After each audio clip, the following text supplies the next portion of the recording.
மாணவர்கள் அனைவருக்கும் அன்பான வணக்கம். இந்த பதிவு என்பது ரொம்ப ரொம்ப முக்கியமான பதிவு. நம்ம என்ன பார்க்குறோம் அப்படின்னா, உங்களுக்கு நாளை நடக்கு அறிவியல் தேர்வு, அரசு பொதுத் தேர்வு. இது முடிந்தவுடனும் இந்த 10ஆம் வகுப்பு மாணவர்கள் சமூக அறிவியல் தேர்வுக்கு நீங்கள் தயாராகணும். ஸோ போன வீடியோ அதான் நான் போட்டிருந்தேன். ஸோ முடிந்த அளவுக்கு இந்த 3 நாளை முறையாக நீங்கள் பயன்படுத்தினீங்கன்னா கண்டிப்பாக சமூக அறிவியல் பாடத்தில் அரசு பொதுத் தேர்வில் உறுதியாக தேர்ச்சி அடையலாம், அதிக மதிப்பெண்களை பெறலாம், 100க்கு 100 மதிப்பெண்களை வாங்கலாம். அதனால் முறையாக பயன்படுத்துங்க. இந்த 3 நாட்கள் உங்களுக்கு முத்தான நாட்கள் அப்படின்னு நீங்கள் நினைக்கணும், சரிங்களா? ஸோ முறையாக பயன்படுத்துங்க. இப்போ நம்ம எதை படிக்கலாம்? இப்போது 100க்கு 100 மதிப்பெண்களை பெறணும் அப்படின்னா ஃபஸ்ட்டு சரியான விடை 14 சரியான விடை. ஆல்ரெடி நான் உங்களுக்கு வீடியோ கொடுத்துருக்கேன். உங்களுக்கு பேப்பர் கொடுக்கும் பொழுது, ஆன்சர் சீட் கொடுக்கும் பொழுது அதில் ஃபஸ்ட்டு பார்த்தீங்கன்னா 4 மேப் இருக்கும். இந்திய மேப் 2 இருக்கும், வேர்ல்டு மேப் 1, தமிழ்நாடு 1, சரிங்களா? ஏன்னா இந்திய மேப் உங்களுக்கு கண்டிப்பாக புவியியல் பகுதியிலேருந்து கொஸ்டின் நம்பர் 44 உறுதியாக வந்துடும். அதே மாதிரி வரலாறில் கொஸ்டின் நம்பர் 42 நினைக்கிறேன். ஸோ அதில் பார்த்தீங்கன்னா கட்டாயம்னா அது வரலாறில் இந்திய மேப் வரலாம், அப்படி கேட்கல அப்படின்னா வேர்ல்டு மேப் வரும். ஆல்ரெடி நான் சொல்லியிருக்கேன்.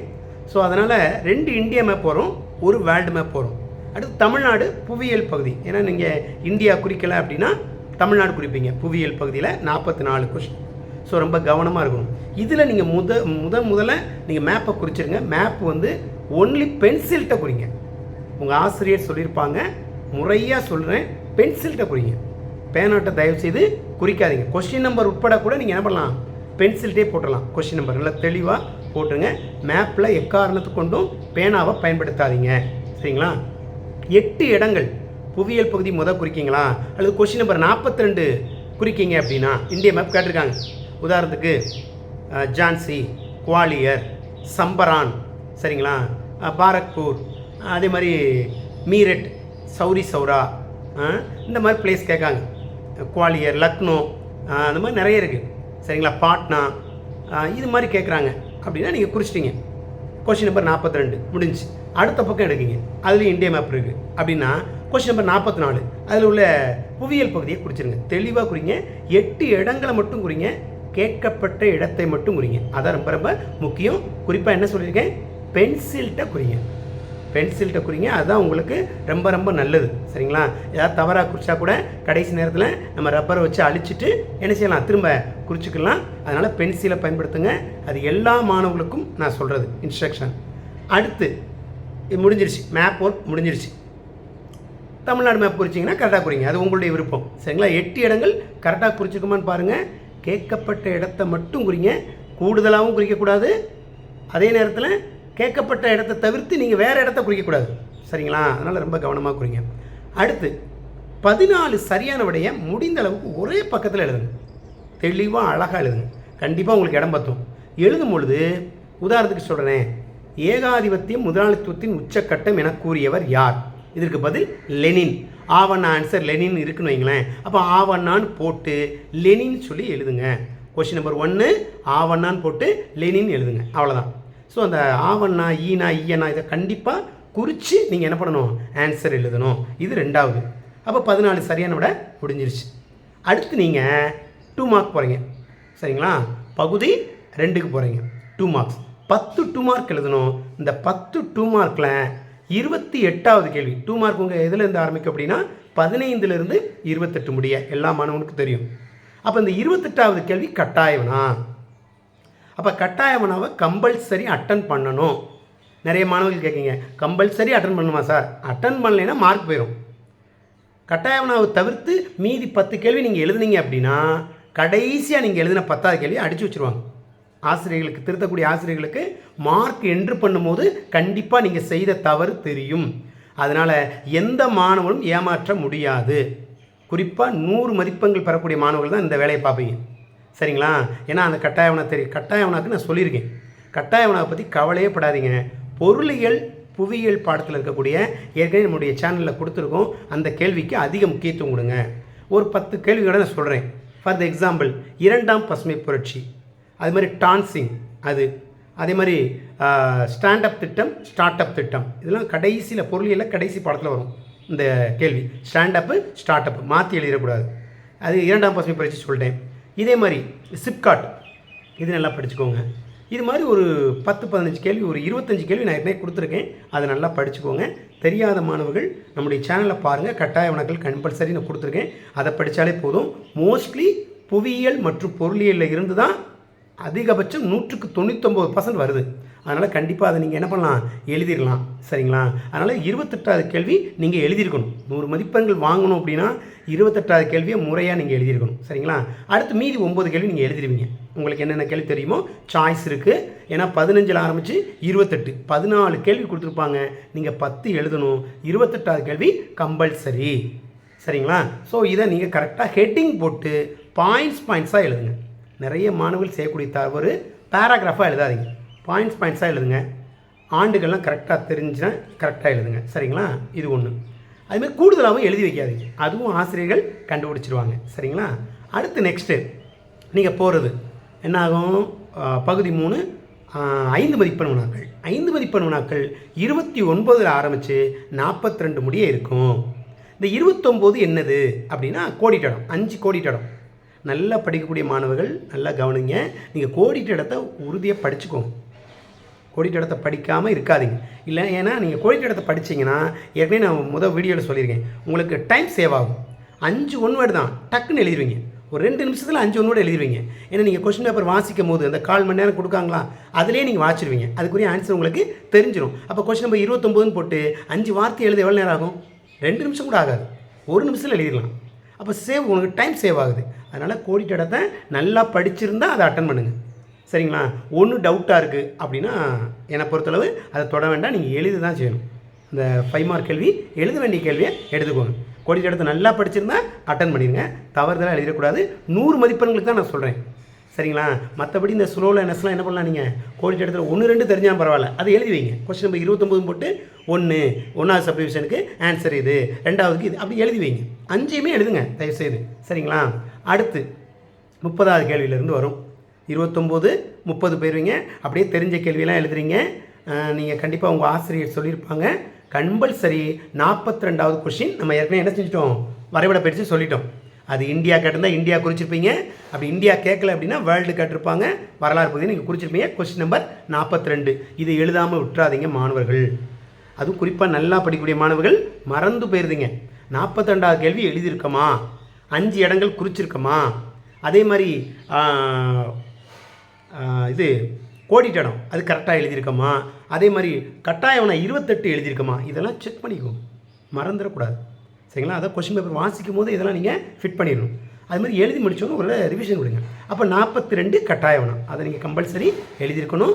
100% பெறக்கூடிய மாணவர்கள் அதை எழுதிருங்க. 100க்கு 100 பெறக்கூடிய மாணவர்கள். சரிங்களா? அடுத்து நம்ம ஏற்கனவே 8 மதிப்பெண் வினாக்கள். இந்த 8 மதிப்பெண் வினாக்களுக்கு தான் நிறைய மாணவர்கள் என்கிட்ட டவுட் கேட்காங்க. சார் 8 மார்க்கை பொறுத்தளவு 5 மார்க்கை நீங்கள் நல்லா படிச்சிட்டாலே 8 மார்க் அட்டன் பண்ணிடலாம். கம்பல்சரி 8 மார்க்கு ஒரு 8 மார்க் நீங்கள் எழுதுகிற மாதிரி தான் இருக்கும். எந்த மாற்று கருத்தும் கிடையாது. நல்லா படிக்கக்கூடிய மாணவர்களுக்கு சொல்கிறேன். சார் ஸ்லோவாக படிக்கக்கூடிய ஸ்லோ லேர்னர்ஸ், ஆவரேஜாக படிக்கக்கூடிய ஸ்டூடெண்ட், உங்களுக்கு தெரிந்ததை அந்த கேள்வியோடு தொடர்புடைய பதிலை நீங்கள் எழுதி வைங்க. தயவுசெய்து எழுதாமல் இருக்காதீங்க. எல்லா மாணவர்களுக்கும் சொல்கிறது தான். ஒரு கேள்வி தெரியலை, சரிங்களா, 5 மார்க் கேள்வியில் நம்ம 10 அட்டன் பண்ணணும். 10மே அட்டன் பண்ணுங்கள். அட்டன் பண்ண உங்களால் முடியும். அந்த கேள்விக்கு ரிலேட்டடாக கண்டிப்பாக உங்கள் ஆசிரியர் சொல்லியிருப்பாங்க. நீங்கள் படிச்சிருப்பீங்க.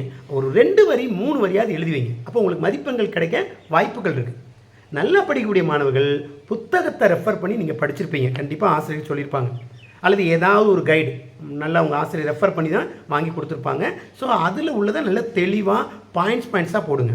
ஹெட்டிங் போடுங்க. ஒரு உதாரணத்துக்கு இந்திய அரசியலமைப்பின் சிறப்பு கூறுகள் கேட்குறாங்க. குடிமையியல் பாடத்தில் ஃபஸ்ட்டு பாடம். சரிங்களா? அப்போ இந்திய அரசியலமைப்பின் சிறப்பு கூறுகள் ஹெட்டிங் போட்டு 7 பாயிண்ட்ஸை கீழே போட்டு 1 2 3 போடாதீங்க. ஸ்டார் போட்டு எழுதுங்க. அந்த ஸ்டார் போடுறத மார்ஜினுக்கு உள்ளே போடுங்க. மார்ஜினுக்கு வெளியே போடாதீங்க. மார்ஜினுக்கு வெளியே நீங்கள் போட வேண்டியது கொஷின் நம்பர் மட்டும்தான். சப்ரிவேஷன் வந்தால் சப்ரிவேஷன், அவ்வளோதான். சரிங்களா? 2வது ஆசிரியர் திருத்துறாங்க அப்படின்னா அவங்களுடைய மதிப்பெண்களை போடுவாங்க. மற்றபடி எதுவுமே வெளியில் வரக்கூடாது. கொஷின் நம்பர் வரணும், ஆசிரியர் திருத்தும் போது மதிப்பெண்கள் போட்டிருப்பாங்க. அதனால் ரொம்ப கவனமாக இதை எழுதுங்க. அப்போ 10 5 மார்க் அட்டன் பண்ணுங்கள். நான் திரும்பவும் சொல்கிறேன், அதிகமாக அட்டன் பண்ணாதீங்க. 12 5 மார்க் அட்டன் பண்ணிடுவோம் அப்படின்னு நினச்சிங்கன்னா ஆசிரியர்களுக்கு அது ஒரு தலைவலி. அப்போது நீங்கள் என்ன பண்ணுவீங்க, கடைசியாக நல்லா எழுதினா கூட அதை அடித்து வச்சுருவாங்க. இதை நல்லா படிக்கக்கூடிய மாணவர்கள் தெரிஞ்சுக்கோங்க. சரிங்களா? அடுத்து இந்த 8 மதிப்பெண் வினாக்கள், அதுக்கு தான் வந்தேன். இந்த 8 மதிப்பெண் வினாக்களுக்கு முழு மதிப்பெண்கள் போட்டுருவாங்களா அப்படின்னு நல்லா படிக்கக்கூடிய மாணவர்களுக்கு டவுட் இருந்துக்கிட்டே இருக்குது. உறுதியாக சொல்கிறேன், சமூக அறிவியல் ஆசிரியர்கள் நீங்கள் 8 மதிப்பெண் வினாக்கள் உங்களுக்கு கண்டிப்பாக இப்படி தான் எழுதணும்னு சொல்லியிருப்பாங்க. அதுபடி எழுதுனா உறுதியாக 8 மதிப்பெண்கள் எல்லா ஆசிரியரும் போடுவாங்க. எந்த ஆசிரியரும் மார்க் குறைக்கணும்னு நினைக்க மாட்டாங்க, நீங்கள் எழுதியிருந்தால், முழுமையாக அந்த கேள்வியை எழுதியிருந்தால். அப்போ 8 மதிப்பெண் வினாக்களுக்கு முழு மதிப்பெண்கள் நீங்கள் வாங்கணும்னா நீங்கள் என்ன செய்யணும் அதையும் சொல்லிடுறேன். 8 மதிப்பெண் வினாக்கு நீங்கள் முழு மதிப்பெண்கள் வாங்கணும் அப்படின்னா 8 மார்க் கேள்வியை கடைசியாக எழுதுவீங்க. சரிங்களா? அப்போது நீங்கள் மேப் திருத்துறாங்க, 1 வேர்டை திருத்துறாங்க, 2 மார்க்ஸ் திருத்திக்கிட்டே வராங்க, கட்டாயம் 28 திருத்துறாங்க, அதுலேயும் நீங்கள் ஃபுல் மார்க். அடுத்து கோடிட்டு 5 மார்க் ஆரம்பிக்கு 5 மார்க் கோடிட்டு அதுலேயும் 5க்கு 5 வாங்கிடுறீங்க கோடிட்டு இடத்துல 29 கேள்வி. அடுத்து 5 மார்க் எல்லாம் கரெக்டாக எழுதுறீங்க. அப்படிங்கும்போது திருத்தக்கூடிய ஆசிரியர்களுக்கு மன நிறைவோடு திருத்துவாங்க. இந்த பிள்ளை உறுதியாக சென்டம் வாங்கிடுவா. ஏன்னா 1 word full, map full, 2 mark full, கட்டாயவனா கரெக்டாக எழுதியிருக்கீங்க, 42 கட்டாயவனாவும் கரெக்டாக குறிச்சிருக்கீங்க, எல்லாமே ஃபுல் மார்க்குங்கும் போது 8 மார்க்கு கம்பல்சரி நீங்கள் படிச்சிருப்பீங்க. எங்கள் ஆசிரியர்களுக்கு தெரியும். திருத்தும் போதே ஒரு சந்தோஷம் எங்களுக்கு வரும் ஆசிரியர்களுக்கு. நான் ஆசிரியர் இருந்ததுனால சொல்லிக்கிருக்கேன். ஏன்னா பேப்பர் வெளிஷன் 10 வருஷமும் போயிருக்கேன். திருத்தும் போதே எங்களுக்கு அந்த சந்தோஷம் வந்துடும். அப்போ 8 மார்க்கு கொஸ்டின் நீங்கள் அட்டன் பண்ணியிருக்கீங்க அப்படின்னா கண்டிப்பாக எந்த ஆசிரியரும் 1 மார்க்கு கூட குறைக்க மாட்டாங்க. சரிங்களா? ஆனால் அதில் கொடுக்கப்பட்ட அந்த கண்டென்ட்லாம் வந்திருக்கணும். வராமல் முழு மதிப்பெண்கள் எந்த ஆசிரியரும் போடவும் மாட்டாங்க. சரிங்களா? அப்போ இதெல்லாம் நீங்கள் முழுமையாக செஞ்சுருந்து முழு மதிப்பெண்கள் வாங்கியிருந்தால் 8 மார்க் கேள்வியை ஓரளவுக்காவது நீங்கள் முழுமையாக எழுதியிருந்தீங்க அப்படின்னா 8 மதிப்பெண்கள் உறுதியாக உங்களுக்கு உண்டு. இதில் என்ன நீங்கள் கவனிக்கணும் அப்படின்னா 8 மார்க் கேள்விக்கு ஆப்ஷன் இருக்குதுன்னு வைங்களேன். சில நேரம் ஆப்ஷன் கொடுக்க மாட்டாங்க. அதாவது ஆப்ஷன் மீன்ஸ் ஒரு கொஸ்டின் கொடுத்துருக்காங்க. இப்போ 43வது கேள்வி தான் 8 மார்க் கேள்வி. 43ன்னு போட்டு அதில் ஆன்னு போட்டு ஒரு கேள்வி இருக்கலாம். உதாரணத்துக்கு சொல்கிறேன், ஐநா சபையின் அமைப்பு மற்றும் செயல்பாடுகள், அல்லது காந்தியடிகளை மக்கள் தலைவராக உருமாற்றம் செய்த நிகழ்வு, அல்லது பெரியார், ஏதோ ஒரு கேள்வி வச்சுக்கோங்க. அல்லதுன்னு கொடுத்து அடுத்த கேள்வி ஆவணால் 2 கேள்வி வரும். ஒரு சப்ரிவேஷன் 1, அடுத்த சப்ரிவேஷன் 2. இப்படி கொடுத்துருந்தாங்க அப்படின்னா நீங்கள் ஆவணா கேள்வியை செலக்ட் பண்ணும்போது அந்த 2ஐயுமே நீங்கள் எழுதணும். சரிங்களா? இப்போ உதாரணத்துக்கு சொல்கிறேன், பன்னாட்டு சங்கத்தின் பணிகள் ஒரு சப்ரிவேஷன் 1 கேட்டிருக்காங்க, அடுத்த சப்ரிவேஷன் 2ன்னு போட்டு முதல் உலகப் போரின் ஏற்பட காரணங்கள் அப்படி கேட்டாங்க. அப்போ இந்த 2ஐயும் எழுதினா தான் உங்களுக்கு 8 மார்க். மேலே எழுதியிருக்கணும் ஆ கேள்வி, ஐக்கிய நாடு சபையின் அமைப்பு மற்றும் செயல்பாடு. நான் உதாரணம் தான் சொல்கிறேன், இதை மட்டும் படித்து போகக்கூடாது. சரிங்களா? இதை மட்டும் படித்து போகாதீங்க தயவுசெய்து. நீங்கள் நிறைய படிச்சிருப்பீங்க. சரிங்களா? படிக்கக்கூடிய மாணவர்களுக்கு எதை கேட்டாலும் நீங்கள் எழுதிடுவீங்க, எனக்கு நம்பிக்கை இருக்குது. உங்கள் ஆசிரியர் அப்படி தான் உங்களை தயார்படுத்தியிருப்பாங்க. சரிங்களா? ஸோ நீங்கள் கரெக்டாக எழுதணும் அப்படிங்கிறதுக்காக சொல்கிறேன். ஒன்று மேலே உள்ள கேள்வி எழுதுறீங்க, அப்படி இல்லை சப்ரிவேஷன் கொடுத்துருக்காங்க அப்படின்னா 2 சப்ரிவேஷன் கரெக்டாக கேட்டு எழுதிங்க. சரிங்களா? கரெக்டாக நீங்கள் முடிவு பண்ணி எழுதிடுங்க. மோஸ்ட்லி எந்த பாயிண்ட்ஸையும் கரெக்டாக எழுதுங்க, தவறாக எழுதிடாதீங்க. பாயிண்ட்ஸாக எழுதுங்க. சைடு கட்டிங் இருந்தால் சைடு கட்டிங் போட்டு எழுதுங்க. சரிங்களா? அது உங்களுக்கு ப்ளஸ் மார்க். சரிங்களா? அதே மாதிரி நிறைய பக்கத்தை நிறைக்கணும் அப்படின்னு பக்கமாக எழுதாதீங்க. புத்தகத்தில் என்ன கொடுத்துருக்கோ அதை மட்டும் எழுதுங்க. உறுதியாக 8 மதிப்பெண்கள் வாங்கிடலாம். 8 மதிப்பெண்ணை பொறுத்தவரை நீங்கள் கவலையப்பட வேண்டாம். 5 மார்க் கேள்விக்கு அதிக முக்கியத்துவம் கொடுங்க. நான் ஆல்ரெடி 8 மார்க் கேள்வி எதெல்லாம் படிக்கணும் அப்படிங்கிறது நான் சொல்லியிருக்கேன். பெரியார் அந்த 5வது பாடம், வரலாறில் 5வது பாடம் நினைக்கிறேன். ஸோ அதில் 3 கேள்வி ஏதோ இருக்குது 5 மார்க், அதை நல்லா படிச்சுக்கோங்க. அதே மாதிரி பார்த்திங்கன்னா காந்தியடிகளை மக்கள் தலைவராக, அதே மாதிரி பெரியாரை பற்றி, அடுத்து பார்த்திங்கன்னா இந்த 1857ஆம் ஆண்டு புரட்சிக்கான விளைவுகள், காரணங்கள் இருக்குது, மாற்றிடக்கூடாது. சரிங்களா? ஐநா சபையினுடைய அமைப்பு மற்றும் செயல்பாடுகள், இதுக்கெல்லாம் அதிக முக்கியத்துவம் கொடுத்து படிங்க. சொல்கிறது புரியுதுங்களா? இதை படித்தாலே கண்டிப்பாக என்ன பண்ணலாம், ஒரு 8 மார்க் உறுதியாக அதில் வந்துடும். இது மாதிரி நிறைய வீரவண்டிய கட்டபொம்மன் ஜாக்சன் உரையாடல் இதெல்லாம் படிச்சிருப்பீங்க. சரிங்களா? கண்டிப்பாக 100 மார்க் வாங்கிடலாம். அதனால் நான் சொன்ன மாதிரி கரெக்டாக ஆர்டர் படி எழுதிட்டு வாங்க. நீங்கள் ஆர்டர் படி எழுதும் போது எல்லாமே முழு மதிப்பெண்கள் வாங்கும் பொழுது மதிப்பெண்களை குறைப்பதற்கு எந்த ஆசிரியருக்கும் மனது வராது. இதை மட்டும் ஞாபகம் வச்சுக்கோங்க. இந்த அடித்தல் திருத்தல் இல்லாமல் எழுதுங்க, அதான் ரொம்ப முக்கியம். நிறைய மாணவர்கள் பார்த்தீங்கன்னா ஒன்வேடையே அடித்து எழுதியிருப்பான். அப்படி எழுதாத. நல்லா படிக்கும் மாணவன் ஏன் அடித்து எழுதுற? நீ அடித்து எழுதினாலே ஒன்று கேட்டு எழுதியிருப்ப அல்லது பார்த்து எழுதியிருப்ப, இந்த மனநிலைக்கு வந்துடும். இப்போ அடித்து எழுதும் போதே திருத்தக்கூடிய ஆசிரியருக்கு ஒரு ஒரு ஒரு சின்ன ஒரு மனசுக்குள்ளே வரும், இந்த பிள்ளை கரெக்டாக எழுதியிருப்பாளா மற்றதெல்லாம் அப்படின்னு. அதனால் அடித்தல் திருத்தல் இல்லாமல் தெளிவாக எழுதுங்க. ஹேண்ட் ரைட்டிங் எப்படி ஆரம்பத்தில் எழுதுறீங்களோ அதே மாதிரி கடைசி வரைக்கும் அழகாக எழுதுங்க. சிலவன் ஆரம்பத்தில் நல்லா எழுதுவான், கடைசியாக போக போக பார்த்தா அவன் பேப்பரை வாசிக்கவே முடியாது, கேட்டால் நேரம் இல்லாமல். அப்படிலாம் கிடையாது. நான் ஏற்கனவே டைம் ஷெட்யூலும் சொல்லியிருக்கேன். நீங்கள் சரியான விட அந்த மேப்பு சரிங்களா, சரியான விட 14, மேப் ஒரு 13. இதை குறிக்கிறதுக்கு எவ்வளோ நேரம் ஆகும்?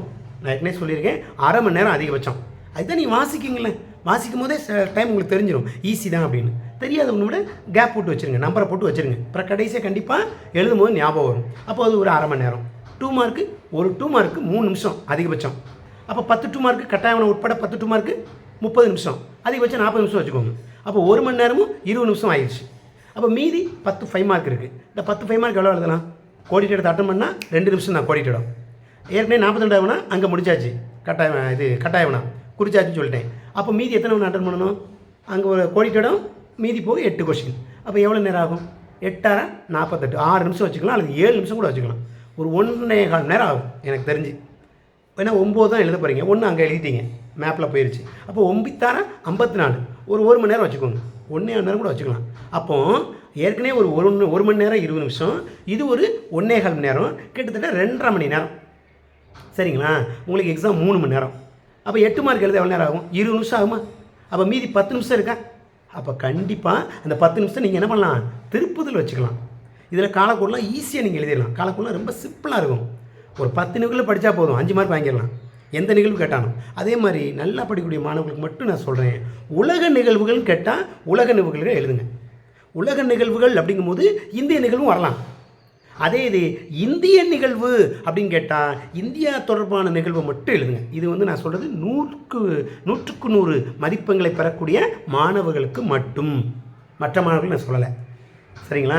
அவங்க 5 மார்க் நீங்கள் எது எழுதினாலும் 5 மார்க் கொடுத்துருவாங்க. ஆனால் 100க்கு 100 மதிப்பெண்கள் வேணும்னா அதில் தேசிய நிகழ்வு அப்படின்னா இந்தியாவை பற்றி சரிங்களா. உலக நிகழ்வுகள் ஏதேனும் 5 அப்படின்னா அதில் இந்தியா வரலாம், உலகத்தில் இந்தியா வரலாம். ஆனால் இந்தியா கேட்கும்போது உலகக்குள்ளே நுழைக்காதீங்க, இது கொஞ்சம் கவனிச்சுக்கோங்க.